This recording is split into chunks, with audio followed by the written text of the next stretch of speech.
Show. I am Marc DeLucchi. He is Michael Lee. Hopefully you're coming from an intro. We're trying to get that situation sorted out. If you're not, then I'm the first thing you're seeing on the show. This is our third episode. If you haven't already, subscribe to the YouTube channel. Follow us on Twitter or Instagram at Marc and Mike Show.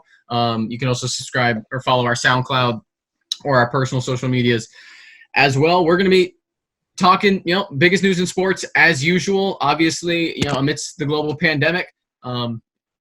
It's a mixed bag. It's a bit different. But the first episode, we talked pretty heavily about the UFC. And we frankly, at least I led the charge, but I think, Mike, you're on board as well. We were frankly ripping them and adding a lot of criticism because they were pretty much the only major league in the United States that was still trying to have events happen amidst the COVID-19 epidemic.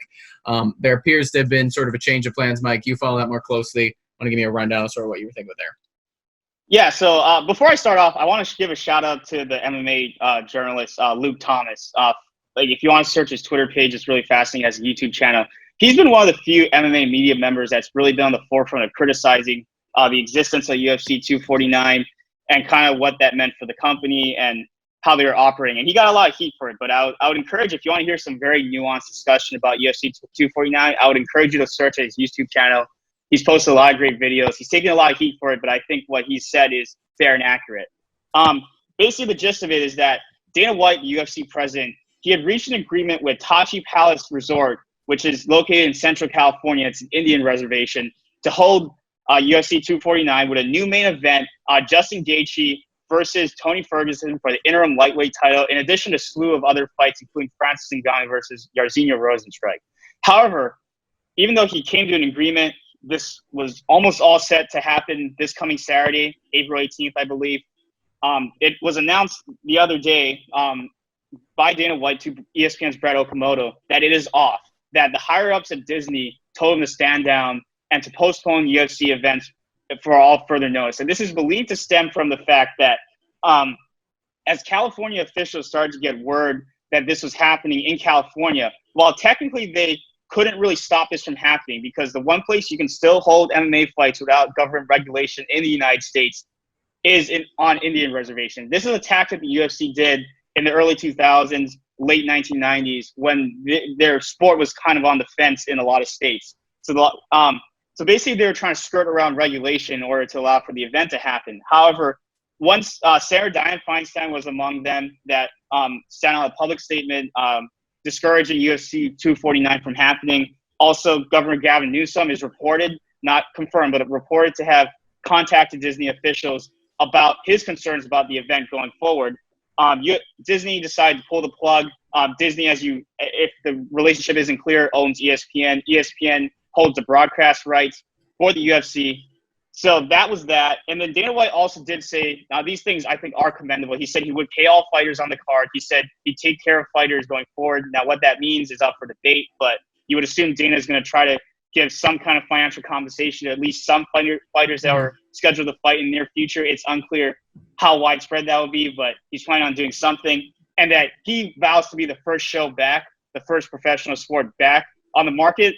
And honestly, I kind of believe him, but you would almost hope that if he does do that, that he goes to the proper channels. He hopefully works with government regulators like a reputable state commission like California, New Jersey, or even Nevada to work to make this happen in the future.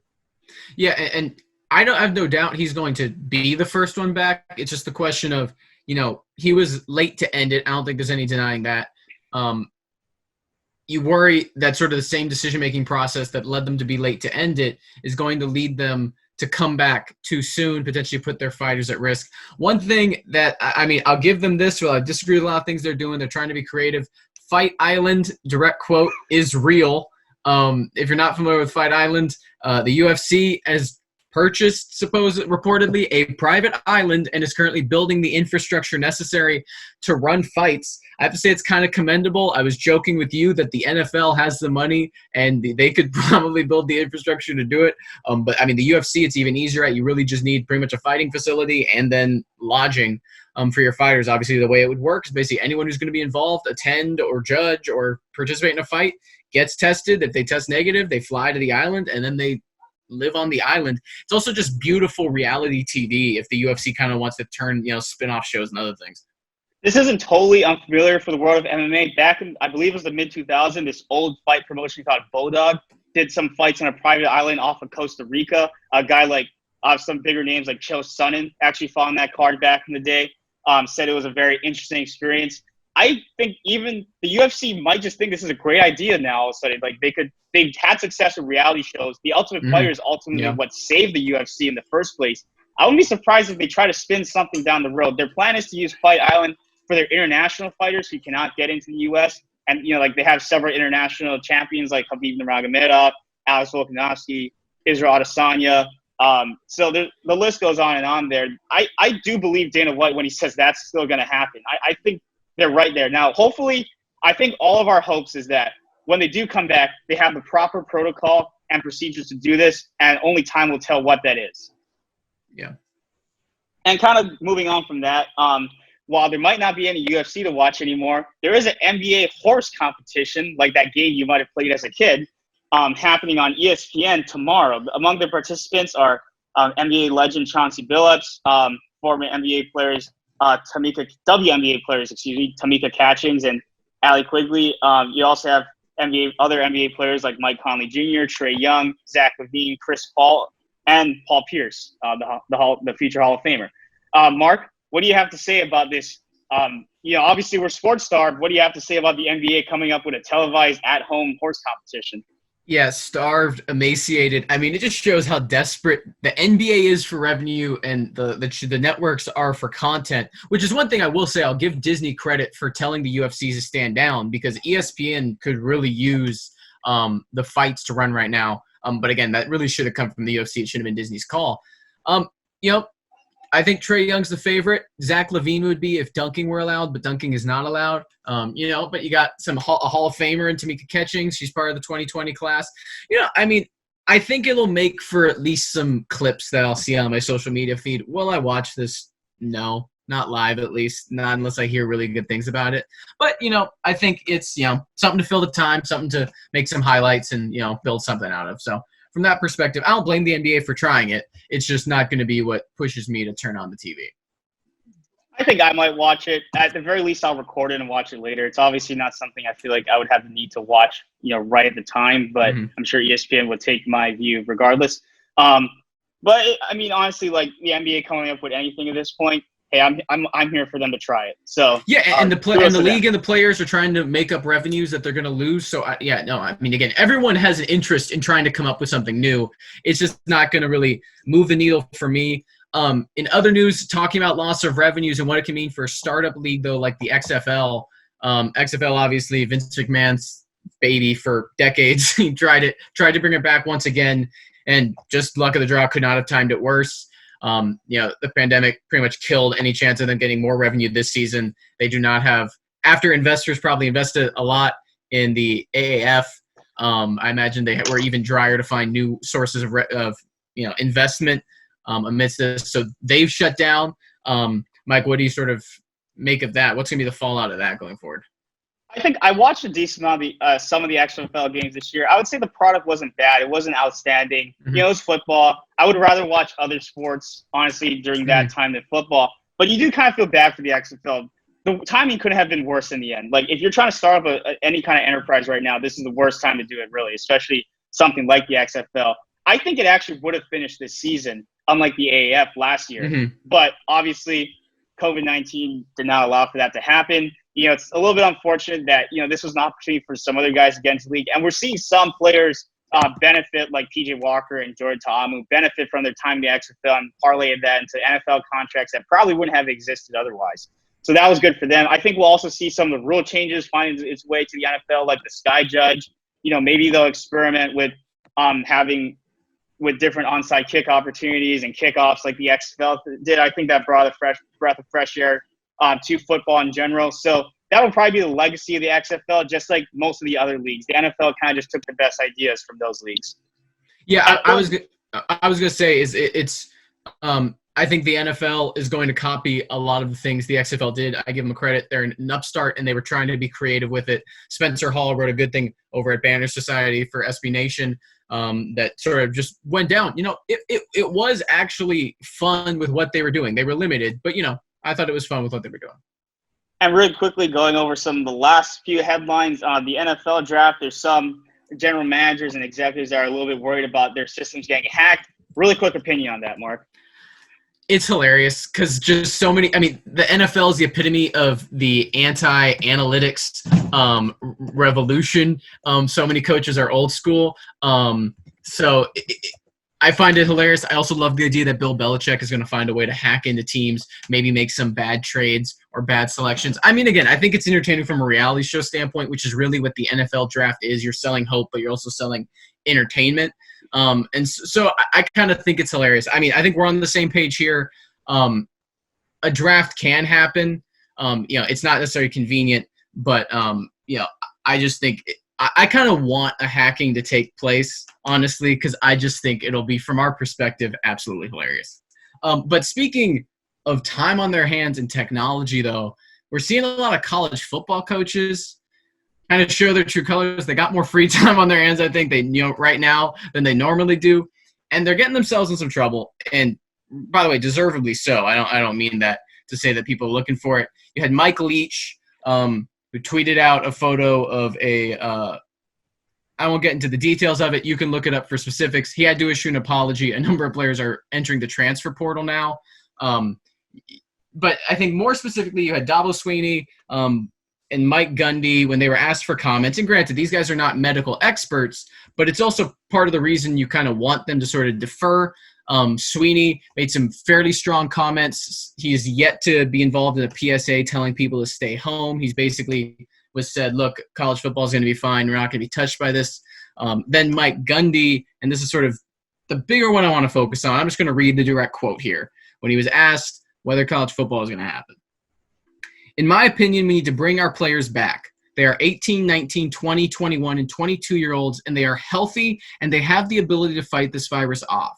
If that is true, then we sequester them and continue because we need to run money through the state of Oklahoma. Just the blatant disregard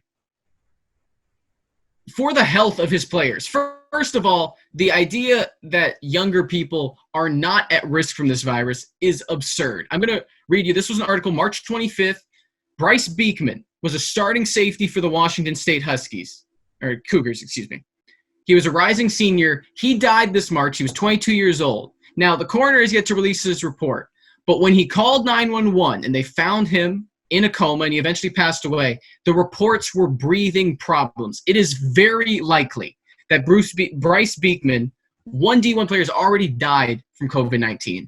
This is real. This is not fake. And also, the assertion, I mean, Gundy makes clear what we all say who criticize college sports, right? It is about the money that's extorted from the players at the expense of their health and their well-being. Gundy just makes it plain and simple, and this pandemic makes it obvious, but it doesn't make it any less heinous that what he is saying is these kids need to come back, risk their health from just the COVID standpoint, also their health from their playing football, and might not be able to get surgeries and other treatment if there is still a pandemic going on. They need to risk themselves so the state of Oklahoma can make a little more money. It's despicable. Yeah, it really is. And I think, honestly, at this point, it's wishful thinking for us to even have a college football season this coming fall. I think it's more I think we will see something in the spring, whether good or not.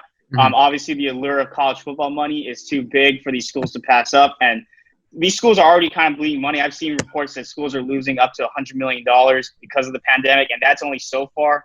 And who knows really the bigger issue is when can we bring kids back to campus? We might not have a fall semester like in person for a lot of these schools. It might still be online. You got to hope that this situation gets a little bit better by the spring where we could feel a little bit more comfortable with our kids going back to school. And with college football maybe happening on the campuses, I think that's a more likely scenario than playing college football in the fall. I think if we're playing college football in the fall, at the very least it's in front of no fans, and you could obviously still argue the ethics of doing that in general. But I think the college football, it's a little bit different from pro sports. The revenues derive a lot from fans. While there are big TV deals out there, especially for mid-major schools, you want that attendance money. So I think we're going to wait till as late as we can before we can have a college football season. But I think it's going to be as late as possible, and they're going to figure out a way to put some type of football on on the platter and find a way to recoup money. I saw one idea was to do an expanded college ball playoff, which to me wouldn't be the worst idea to try to recoup some of that revenue money. But we just kind of have to see how this situation evolves. But while there is a saying to have some optimism about things, I think this has gone to negligence, obviously. Yeah. And that shouldn't be masked by this whole sense of that everything will get better. Obviously, this pandemic is still unfolding. We don't know everything about it, but what we do know is it's looking less and less likely that college football is going to happen this fall. Yeah, and definitely as scheduled. Like I wouldn't be shocked if they're able to start up games sometime in the winter, whether that's November, December, or maybe kids can come back to campus and sort of be isolated in October, practice for a few weeks. That wouldn't shock me. And again, it's still possible, although again I'm really skeptical, as are you, that things could actually by that point be moved through, or maybe August, September. But as a coach, like, you are not in a position. It's just, to me, and what frustrates me in these positions is they aren't saying, like Chip Kelly at UCLA, right? Who basically, and a number of other coaches, it's out of our control, right? Like the medical experts will decide. Hopefully it's, back to, as we can get things going as soon as possible, but if not, we'll work around it. But the idea that any coach or anyone who's saying things need to happen, regardless of what happens with the virus, is just, frustrating. And that's the one thing, sort of, we're going to transition now and talk about Major League Baseball's plan. Mike, you want to sort of run down the details? Because their season already didn't start. They had spring training and opening day. They had to cancel or postpone, I guess is the word. So they're not proposing a various contingency plans. We had a big one get reported this week. I want to run us down what happened, what's going on there. Yeah, so this past Monday, ESPN's Jeff Passan reported that the MLB and the union are focused on a plan that could allow the season to start as early as May. And this would occur with all teams basing in Arizona at the I believe, 10 spring training sites that currently exist in Phoenix that Cactus League teams use, and then also using Chase Field, the home of the Arizona Diamondbacks. And I believe they also included Grand Canyon University's baseball field as all sites to hold Major League Baseball games that would be held in front of no fans. And essentially the players would live in a biosphere where they would be sequestered in hotels, transported on supposedly sanitized buses to and from games. And they were given assurance from public health officials that this could happen. Obviously, this would require the support of the Players Union and their ever-evolving plans. And we'll talk about some of the issues with this plan. But this was obviously the logistics for something like this would be extremely massive and would require a lot of COVID-19 tests in order to occur.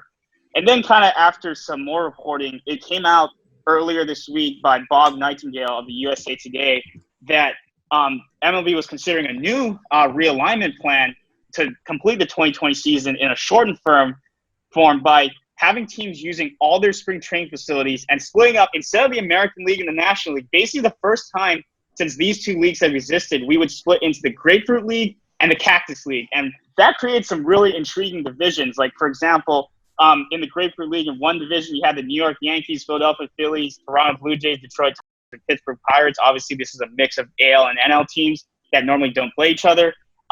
You also have in the another example of division in the Grapefruit League is the East Division, the Washington Nationals, the Houston Astros, the New York Mets, St. Louis Cardinals, and Miami Marlins, which that sounds like the group of death to me. And then the Cactus League, taste of what could be coming is like in the Northeast, you have the Chicago Cubs, the San Francisco Giants, the Arizona Diamondbacks, Colorado Rockies, and the Oakland Athletics. We'll post a graphic up to show you what this would look like so we don't have to go through every single team.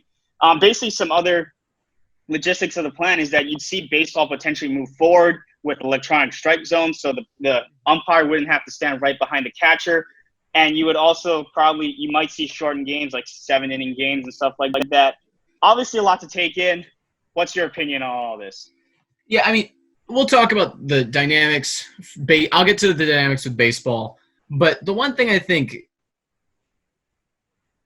it's important to take a step back and realize when we're talking about these, because sometimes I think we talk about these plans and owners, right? Owners are venture capitalists, right? They come from sort of a mentality of we are always trying to find a solution, always trying to find a way to make money. And so it's hard for them. I mean, it's hard for anyone, but I think it's especially hard for them to really not have control. And so I think what we're seeing is that these leagues are producing large amounts of contingency plans and all these things about how they can get started. The reality is, just like with college football, this is, my major is economics, which we can talk about the flaws in that another day. But the way economics works, the models themselves are never wrong. It's just we can argue about whether the assumptions needed for them to be true are justified. This assumes, I think they have access to a level of testing capacity and a level of change, even as projections have improved, that I just don't think they can get to yet. And so it's hard for me to wrestle with what is releasing this plan going to do, because I frankly just can't see it as foreseeable that it, at least we get to a place, one, where this could happen, but also that it can be done in a way that everyone's going to be on board, if that makes sense. Yeah, I think you're right. The way I would push back on that is I believe owners are in their right to think of these logistics plans and try to think ahead for the future. I think any business in America, whether you're sports or otherwise, should be looking at the future and trying to come up with new ideas, because it's better to be somewhat prepared if you do have the opportunity to do it, rather than like being unprepared. I think the plan as it currently stands isn't going to happen. I think it's unrealistic that players would buy into this. However, what I would say is that, like, I do think the May date is extremely ambitious and almost assuredly not going to happen, probably at best. And I'm a little bit skeptical to even say this. July might be more realistic for a plan like this. If this is going to happen, probably later than that. I think if we want to see any form of baseball, it's going to have to be like a shortened tournament style, which I don't know if that really appeals to baseball or not. I mean, the one thing that will be interesting for baseball going forward, I mean, we could talk about the ethics of this all day, but like, is really seeing what happens internationally. Taiwan's going to start their league. Taiwan's going to start their league tonight. It was supposed to start last night. However, they ran into a rain out, so they're going to have their opening day technically tonight, or daytime in Taiwan, I believe. Yeah. Korea is looking to start in mid-May. As you know, Taiwan and Korea, while they've had some flare-ups recently, they've been the two of the more successful countries in stemming the COVID-19 outbreak. So while they might not be the best points of comparison, they might offer valuable lessons into, can sports happen again? Because can we really sequester these athletes? Can they safely play a sport like baseball together? Personally, I think it's more likely that we see a sport where you can somewhat social distance, like golf, maybe tennis, come back earlier than baseball, and especially some other sports that we'll likely see. But looking like we're going to have to get our baseball from abroad for the time being. And you would almost hope that Major League Baseball, the MLB network or something, could find a way to stream this to fans who desperately want to see some baseball. Yeah, and I also think that's a good way of putting it with Taiwan and Korea, right? Because both countries did a much better job containing the pandemic, taking issues to prevent it from reaching the level it's at in the United States. So just because baseball in Taiwan, Korea restarts doesn't necessarily mean that baseball will be able to in the United States. But what we do know, and why it's important to watch, is if Taiwan and Korea can't restart baseball, then there's no way the United States can. So it's definitely something that's important to watch. From the baseball side, if we sort of just treat this as kind of like a thought experiment, Twitter has those things going around. Everyone's saying pick your house or your salary cap team. This division realignment would actually be kind of interesting. It really dilutes talent in some divisions and has some stacked ones. You mentioned the Astros and Nationals, the two teams that were literally just playing each other in the World Series in the same division. Obviously, you have that take place. That's a massive, a powerhouse of a division.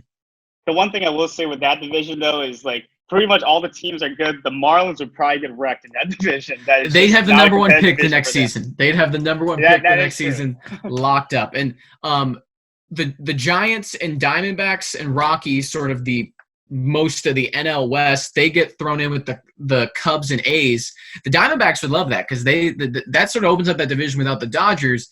Then you sort of end up with probably the Cubs, Diamondbacks, and A's are all sort of able to compete for that division spot. I mean, the Rockies, technically, I just don't buy into what the Rockies You would get some really interesting matchups with this too. Like for example, in the Cactus League West, if that sounds so weird to say, but if that's going to happen, you have the inner city rivalry with the LA Dodgers and the LA Angels, and LA Angels team that's a little bit revamped this year. You know, Shohei Ohtani, especially by the time baseball would even think of starting up again, that's a very good point. Probably be good to pitch again and be a two-way player. So that would be interesting. Obviously, my San Diego Padres, they're in a relatively weaker division. This could be the return to the playoffs if this season does happen. The biggest competition would probably be the Milwaukee Brewers. I think the Seattle Mariners and the Kansas City Royals are a little bit too far away from contention, and you could probably say the same thing about the Texas Rangers. So you would really have some interesting matches. Like, who would have ever thought that the Boston Red Sox and the Atlanta Braves, two teams that actually started in Boston, would ever be in the same division? Yeah, and I think it would. You mentioned the Padres. I mean, again, just any team in the NL West trying to get out of the shadow of the Dodgers right now. You know, I would not count the Rangers out. I think the Brewers would be the favorites. The Padres would be second. But I think the Rangers, less likely. And then obviously I agree with you. And the Mariners and Royals at the bottom. I mean, again, right? We're talking about horse in the NBA, right? We are kind of desperate for content right now, and so I think another thing to consider with the baseball thing is another aspect of the plan was to have expanded rosters. So what would that mean for a team like the Padres? Very prospect heavy. Would also Mackenzie Gore, Luis Patino be playing? Would that be an expanded rotation of some sort? Well, this is one of the things that makes it difficult to know if this is even possible. You had a report today, which makes a lot of sense. Zach Wheeler, big free agent signing from a pitcher from the Phillies. His wife is due to have their first child. She's pregnant in July. If a plan like this is rolled out, he'd either have to be sequestered away from his wife or with his wife, but that would likely mean his wife would have to move and travel and be subjected to all that. He said, look, I'm not missing the birth of my first child. I don't think that's too complicated, too unexpected. How many players are willing to say that? I think it's obviously going to be right. He got a 5-year, $90 million contract, right? He's financially able to say that. I think a lot of the top players might be tempted to say, even if they don't necessarily have a significant other who's having a kid, they might just say, look, it's not worth it. I don't want to sequester myself. I mean, there's articles being written and there's advocates who are arguing that sequestering juries in court trials is actually probably inhumane because it's just no contact with other people. It's just a terrible environment to be in. You know, for guys who might be worth tens, hundreds of millions of dollars, they might say, screw it. Don't even pay me. So what that will do is minor leaguers are going to want to play. Because they aren't as likely to have the financial situation. How does that affect how fans view the product? But also, again, you get into kind of some questionable ethical dilemmas and sort of, what is the trade-off, right? How many big league players are going to say, I'm willing to play under these circumstances? If enough of them are, then I do think expanded rosters, you're going to get some interesting creativity, right? A team like the Padres and Rays who have very deep farm systems, they might be able to take advantage of that. At the same time, they might also run into, there's still the same service time dynamics, right? Where, you might want to prevent a guy like Mackenzie Gore from becoming a free agent early. If this could mean that they get rid of the stupid service time rules, that would be a miracle. It'd be fantastic for the league and also probably for some of these teams as well, though. I think what you're going to see is this is going to be the impetus for the change for a lot of things, whether you like it or not. Something's good, something's bad. For better or worse, I think what would make more sense, personally, if I was brainstorming ideas for Major League Baseball, is why don't you do something so you don't have to sequester these players for as long a time. And obviously there's still issues with this plan. Why don't you have a month-long season? That's better than 2, 3, 4 months away. And then find a division winner somehow. And then obviously you would have done the field so you have less players having to sequester. Obviously there's still a lot of issues with that, but I think that is a good point that, if we're throwing these players into a biosphere for 4 months, that is a long time to be away from your family, your loved ones. If we limit that by any way possible, then that might make it more appealing for some of the star players to come and do this, because they're probably missing baseball too to some degree and wouldn't mind playing a little bit of ball. Yeah, and the one thing, I was thinking about, again, I was just throwing ideas out in my head.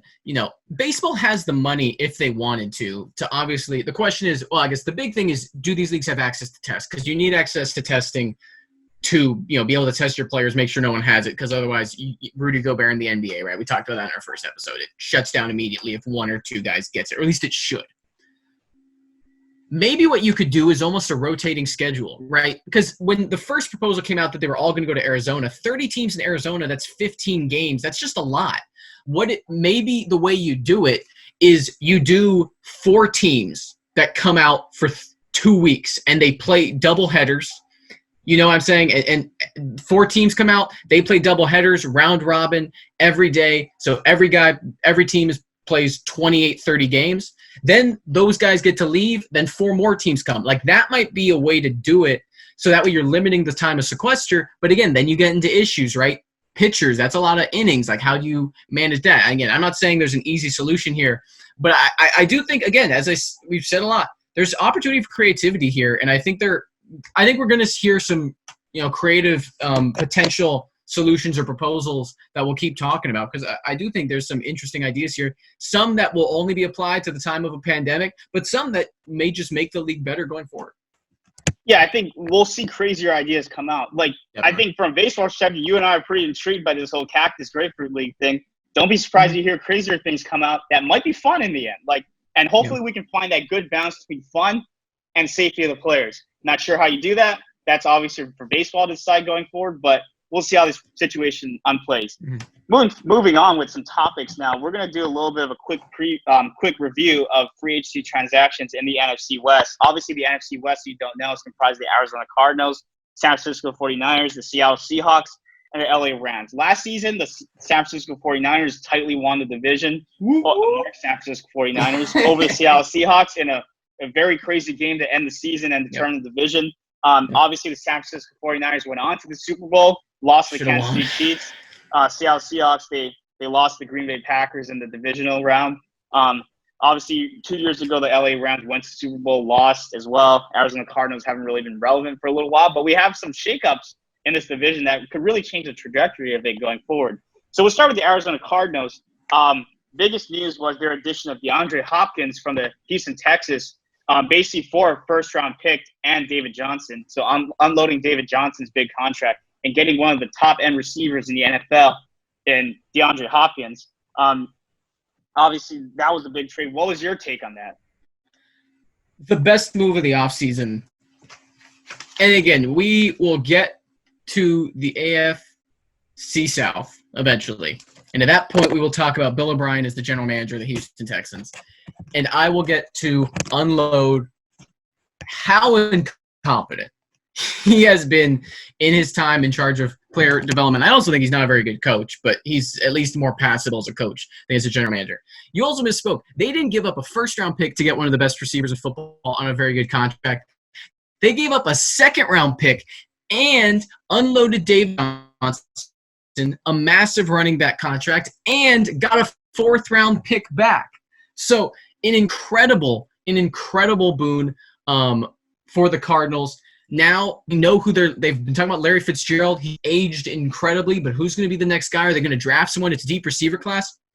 One just fell into their laps for nothing. Again, the best move of the offseason for any team from a value standpoint. They now have Hopkins to play alongside Fitzgerald. They still might be able to take advantage of this deep receiver class, and they already have Christian Kirk. I mean, we're on the same page here, right, Mike? What are your thoughts of Kyler Murray? Because I think this is a legit future elite quarterback in this league. I think he showed great signs last season. Obviously, he didn't have the greatest receivers to throw to. I mean, he had Larry Fitzgerald, but Larry Fitzgerald is not what he used to be. Christian Kirk, I think, is an up-and-coming receiver that has some ceiling, but is not quite there yet. You know, that whole team kind of just screams potential in a lot of ways. They have some problems in defense, but they do have one of the best pass rushers still in Chandler Jones on their roster. And they also were able to acquire several defensive tackles like Jordan Phillips and Javon Coley this offseason. This is a team that might be able to contend. I mean, I don't know if they're playoff ready yet, and I don't know where Kyler Murray is necessarily yet in his development. You also have to consider that he might not be able to work out as much this offseason. Maybe he won't be able to make as big of those strides that you would want him to, but he has potential. Obviously very dynamic on his feet. He can throw the ball very well. Just a great athlete. You know, as we know, he was a top 10 baseball pick with the Oakland A's too, so obviously an extremely gifted athlete. Kind of interested to see what the next year makes for him. Like, obviously the Cardinals last year was kind of a throwaway season. You know, it was a tough division, and that's the thing they're going to run up against too. Is although now that with the changing of the system, that might benefit the Cardinals too. Yeah, I mean, this is the thing. Kyler Murray is already, in my opinion, and I'm not someone who hates Jimmy Garoppolo. I still don't know what Jimmy Garoppolo is. I still think Kyler Murray is the second best quarterback in this division behind Russell Wilson. I think you are looking at in 2 to 3 years, he's going to be a top 5 quarterback in the NFL. From what I saw this season, he did it against the 49ers defense, which again, they went to the Super Bowl and the defense really carried him. He was doing it with a weak defense, a solid weapon core. I'm not going to criticize Kenyon Drake, David John. He had solid weapons, but a atrocious offensive line. And that's the other thing why the Cardinals are in great shape. They trade their second round pick. They still have the 8th overall pick. And this is a deep receiver class, but more importantly for them, it's a deep offensive tackle class. They're in position to draft an Andrew Thomas, a Tristan Wirfs, to get some guy who can fill in on the offensive line. That's the area they need to address in this draft. If they were in any other division, I'd be predicting them to win. Maybe not the Saints division, but I'd be pretty much predicting them to win the division. I think if I do power rankings right now, they're easily top 15 for me, probably even breaking my top 10. I just have a lot of faith in Kyler Murray and what this team has done. But the 49ers and Seahawks above them are sort of the sticking point. Before we get to sort of the best teams, though, let's go to who I think is by far the bottom feeder. Los Angeles Rams, you mentioned 2 years ago. They are the perfect example of the cycles in the NFL and why getting overly aggressive and not thinking long-term and investing in the wrong quarterback and investing in a running back is a clear recipe for disaster in the NFL. The Rams, they cut Todd Gurley. They traded Brandon Cooks to the Texans. I don't know what the Texans are doing, but they're just not going to be a good team next year. And the worst of it, they don't have a first-round pick this year. They can't even trank for Trevor Lawrence because they traded their first-round pick to the Jaguars, and I think they're going to have a top 5, top 10 pick this year. I still think John McVay's a good coach, but he's gotten terrible GMing. Mike, what do you view of that situation in LA? Yeah, the LA situation is definitely not great. I mean, they're probably going to be the worst team in the division this coming season, if the season happens, obviously. They're moving into a new stadium, which might not really – well, first of all, there's been some issues with that stadium construction with COVID-19.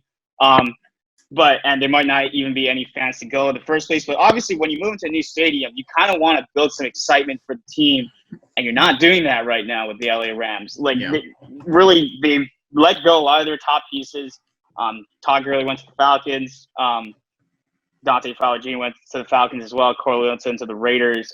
Brandon Cooks was traded to the Texans. They don't really got much going on there right now. Jared Goff was very questionable last season, coming off a pretty stellar campaign the year before. It's kind of crazy when you think about it. I know ESPN was talking about some of the greatest Monday Night Football matches ever, and one of them was that Rams-Chiefs game 2 years ago. And we were like, oh, this is the future of football. Sean McVay is this crazy offensive genius. Kansas City Chiefs have kept up with that trajectory. The Rams have fallen off since then. And I don't really see anything good happening for them this year. They don't even have a first-round pick this year. So it's I don't know what their plan is going forward. I don't know what they're going to look like next year, but it's not looking good.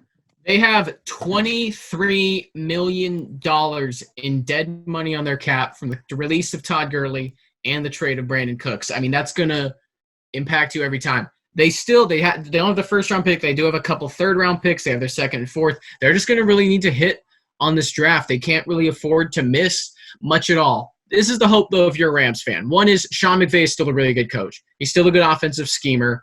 And I think what we've seen from this past season is Jared Goff is just probably not a very good quarterback. And what we thought we saw in Goff, we were really seeing what McVay could do with a lot of weapons. They're going to have to rebuild that weaponry. They're going to have to try to probably find a new quarterback, or at the very least, though, they're probably in good position to try to restructure Goff's contract in 2 or 3 years if he's good enough that they think he's a starter. The problem is he has a guaranteed contract for the next 2, and that's really going to hurt them. But they have 2 of the best defensive players in football. Aaron Donald is the best interior defensive lineman in the league, and it's not even close. Jalen Ramsey, arguably the best, I think it's fair to say, the best cornerback in football. You have that. That means a elite defense is not far away. That's why I say it's about the draft, because if I'm them, I mean, their offensive line is weak, but they actually invested pretty heavily in the drafts of the past. To me, I invest in that defense. I tell Sean McVay, look, you're not going to have a lot of talent. You're not going to necessarily have elite talent to work with. You're an offensive genius. You're an offensive mastermind. You need to make it work, because if you can put some solid pieces around Aaron Donald and Jalen Ramsey, then they can be right there with the 49ers and the Seahawks in the division. It's just going to be tough to do that without a first-round pick, not a first-round pick next year, and without really much cap space to do it either. Yeah, we're gonna have to see what Jared Goff looks like next year. Maybe he true. rebounds. I don't know. It's hard to judge quarterback. It's like one thing with Kyler Murray, I will say, is that a lot of people comp him to Baker Mayfield for a lot of different reasons. They both played Oklahoma. They're both a little bit shorter. Baker Mayfield had a decent first year and crashed off this past season. So, not saying Kyler Murray is equitable to Baker Mayfield, but it just kind of shows you there's a cautionary tales with any quarterback. 1 year you might think he's awesome. The next year you might think, maybe not so much. I want you to hold on to this, though. I agree with you. You're right to hedge your bets, but I'm putting my money. I'm going all in on Kyler Murray right now. This guy is going to be a stud. And I'm not saying you're wrong. I have a lot more confidence in Kyler Murray than Baker Mayfield. But just you have to be cautionary quarterbacks. Until you get maybe 3 good years out of a quarterback, that's when you really have something. Mm-hmm. Yeah, agreed. And so speaking of uncertain, debatably certain quarterback situations, we talk about the Niners. They're probably the only team we've really seen in recent years go to the Super Bowl and then still have people questioning whether their quarterback is the quarterback of the future in Garoppolo. The team is invested. They have him under contract at a really good cap number. That's another thing. He doesn't really have much guaranteed money left, so they can really release him at any point or try to restructure his contract to help them maneuver a bit down the road. So they're not looking at a new quarterback. But this was the big thing they did. They had a lot of guys become free agents this year. They were able to re-sign Eric Armstead. It was a big piece of their defensive line, took a big step forward this year in the pass rush, re-signed about 4 years, $80 million, or I think $74 million, something around there. They re-signed Jimmy Ward, who was a very good safety. He's had injury issues, but he was a big free safety for them. But they lost Emmanuel Sanders, the midseason trade acquisition they got. Sanders transformed their offense, while Deebo Samuel definitely looks like a potential one. They're going to need either someone to develop or to find something else. And the biggest move of all, their core, their foundation of their defense, interior lineman DeForest Buckner, was up for contract as well. Everyone was saying they kind of had to choose between Buckner and Armstead. Buckner's the better player, got the better resume, but they chose to re-sign Armstead. It gives them a bit more cap flexibility, and they were able to move Buckner to the Indianapolis Colts for the 13th overall pick. We have not seen a team that made it to the Super Bowl have a top 15 pick in quite some time.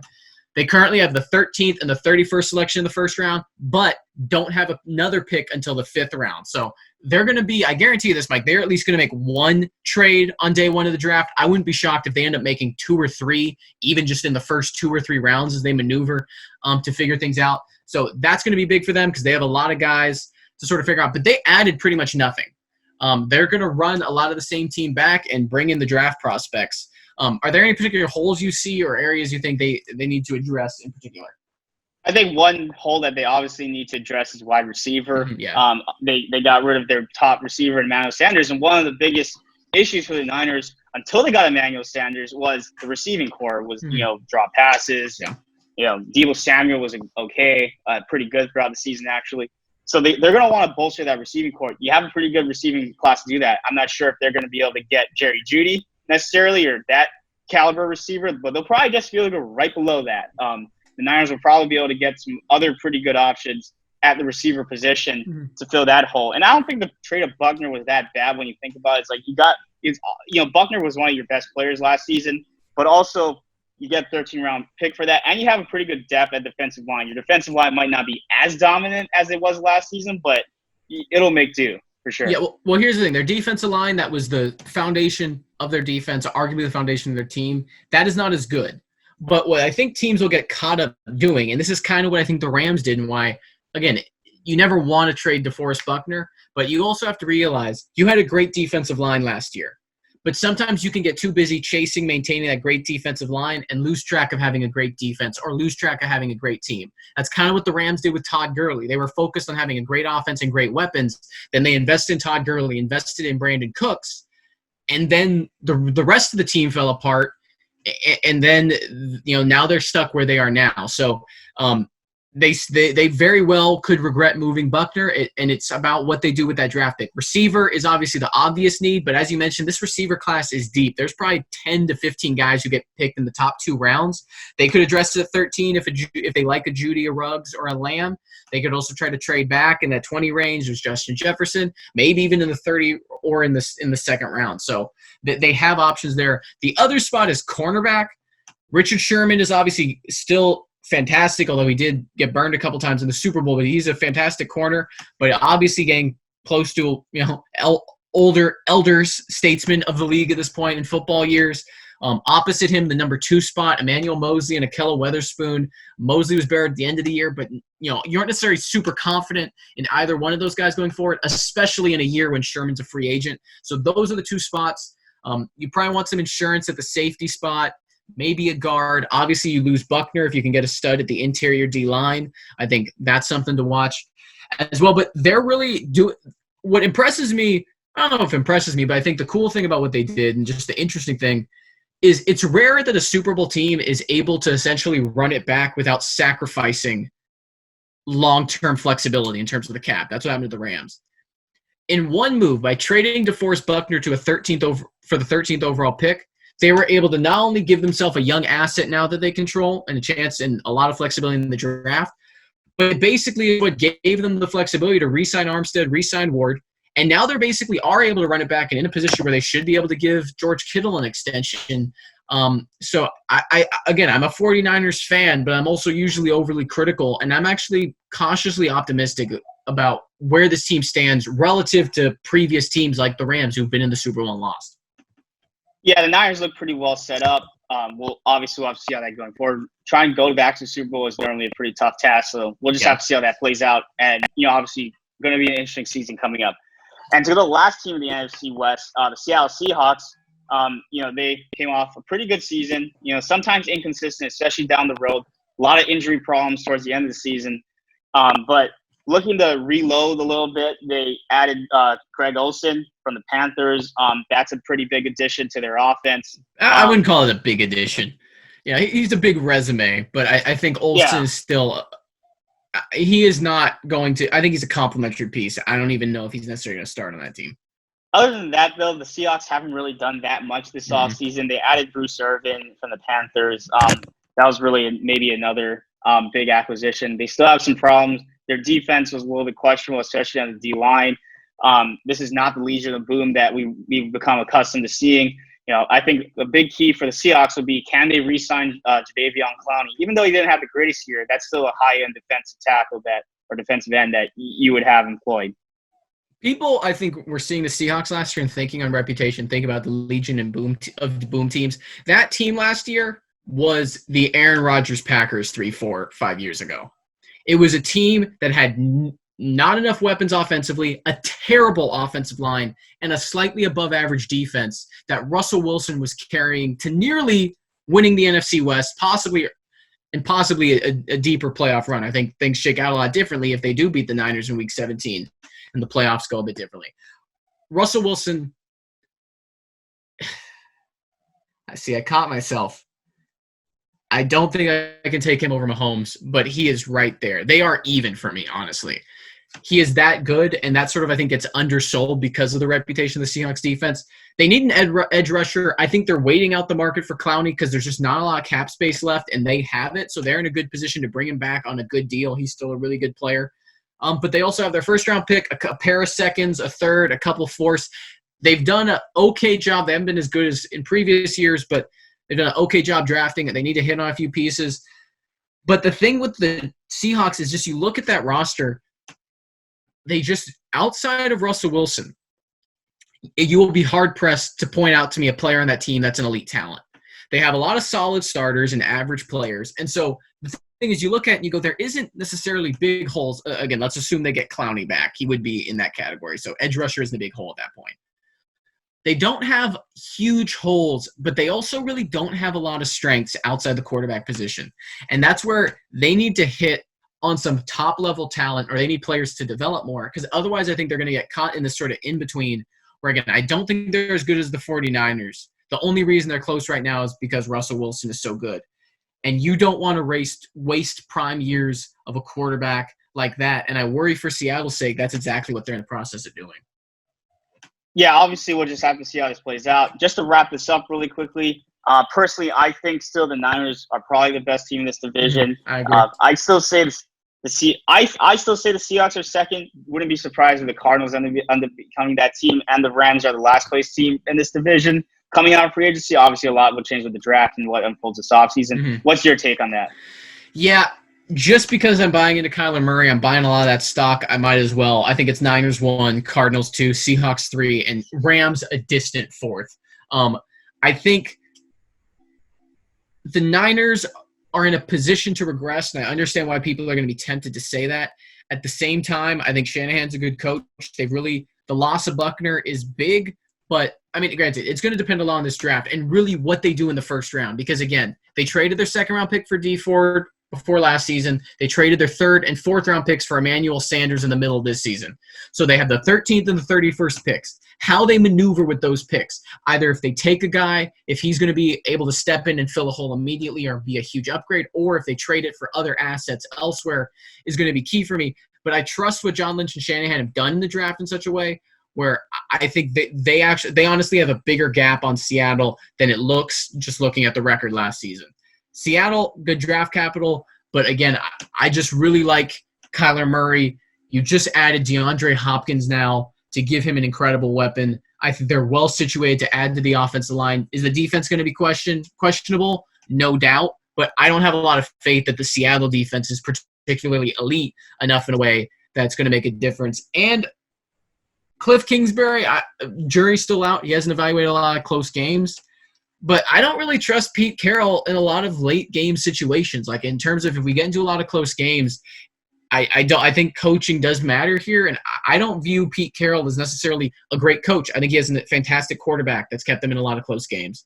But I think at this point, I'm going Cardinals over there. But yeah, we're in agreement. The Rams, they're a dumpster fire right now. Yeah, they're definitely going to regress this year from what was already not a great season for their standards last season. Now to wrap up the show, we're sorry for taking a lot of your time. Thank you for listening to the show. Obviously like and subscribe. Our YouTube channel, SoundCloud, our social medias, all that. We're obviously looking to improve the quality of the show. I have a background for the first time here. It's the Stan Sheriff Center here in Hawaii. So some of my favorite memories are there. Hopefully we can go back to watching games there sooner rather than later. But for the last topic, a little bit more lighthearted, as we mentioned, Taiwan's Chinese Professional Baseball League is restarting their season tonight. Was supposed to be last night, got rained out, going to be tonight. One of the main teams in Taiwan, the Rakuten Monkeys, they've come up with this interesting idea to have robot mannequins in the stadium. Hopefully we'll be able to put up some graphics on this. We're working on the editing after the fact, so no guarantees there. If not, look it up. It's pretty hilarious. What's your take on that, Mark? Yeah, I mean, it's some baseball. I don't know if I'm necessarily going to tune in for the baseball. I'm honestly more likely to tune in to hear the fans, to see what the fans look like live. Because we've talked about this a lot, is I think, we talk about, again, this game's going to be brought up a lot just because of sort of the parallels in some ways and the disjointment, but the differences, but also the similarities. Right, we talk about the New York game post 9/11. That's sort of this symbolic moment where you hear the crowd chanting or crowd cheering and sort of this helping the city heal. And so I think a lot of people have the same approach to this is why we need to bring back sports soon. But the thing about that is what makes that moment so precious is the tens of thousands of people in the stands cheering. I worry that watching sports without fans is going to be more a reminder of how different and how changed and how tragic a lot of this is that might undermine it. And so I'm curious, actually, what something like robot umpires can look like, because it is objectively hilarious, but I also think it could be a pragmatic solution to sort of add a level of normalcy to something that is going to be so abnormal. I think no matter what, sports is going to be abnormal. I'm kind of the opinion, I might be a little bit different than you, that I'd rather see sports in any form at this point than, in the safe conditions, obviously, rather than no sports. I think a lot of people say that right now, but I wouldn't be surprised if opinions shift, including mine, after watching a few of these fanless games. Honestly, for somebody that loves sports so much, I'm doing fine without it. It's other things that are causing me stress and anxiety rather than sports not being there. I'm going to tune into this. I've always kind of been interested in Asian baseball. Never really had the chance to watch Taiwanese baseball. Heard it's pretty exciting. Will that excitement factor still be there without fans? I don't know. Probably not to the same degree.